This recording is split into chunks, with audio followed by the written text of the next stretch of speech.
and welcome to Finextra TV. I'm Angelica Malin and I'm coming to you from Sibos 2023 in Toronto. Today we're talking about adaptive banking and I'm delighted to be joined by Andy Schmidt from CGI. Andy, thank you so much for joining me. Thank you for having me. It's good to see you. Every year CGI does market research into the industries that you serve. Can you tell me a little bit about your recent survey and the insights from it? Absolutely. So every year we interview approximately 1,800 business and IT executives from around the world to understand what the key drivers are that are facing their business and the key challenges that they're looking to overcome. And one of the areas that we specifically focus on is corporate and transaction banking. And in this year's survey, we found that corporate and transaction banks are really focused on three things right now. The first is product and service innovation, the quest for new opportunity, the quest for new revenue.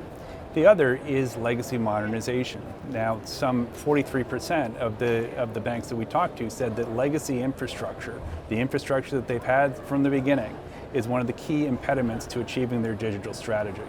And then the final one, cost reduction.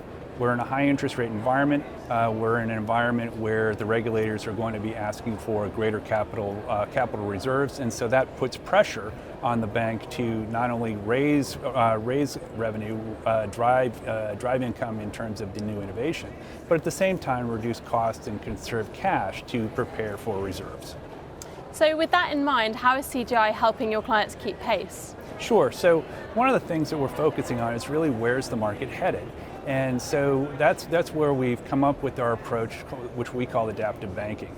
The idea is that by leveraging the data that we already have about our customers and using that data to understand what their drivers are, what their needs are, we as an industry are in a much better position to create the innovative offerings that they're looking for, but also provide the information that the institutions need to manage their own businesses. Layering that in with the composable infrastructure makes it so that we're able to scale innovation faster, create products more quickly, all while also managing the bottom line.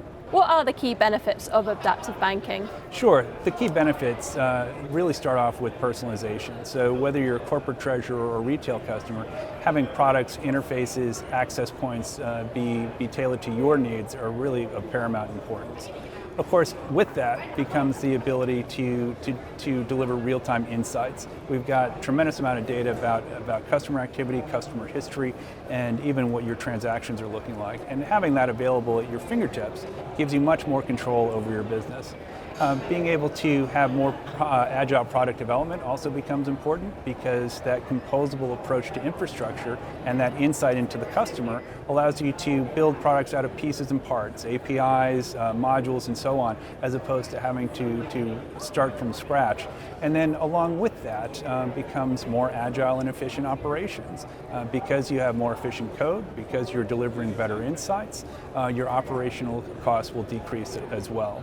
And then the last piece of it, enhanced regulatory compliance. In addition to taxes, one thing that we can always count on is greater compliance and a greater compliance burden.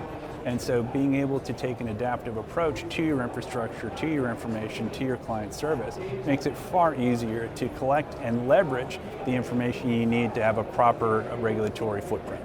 Fantastic. Thank you so much. Thank you, Andy, for your time. Thank you.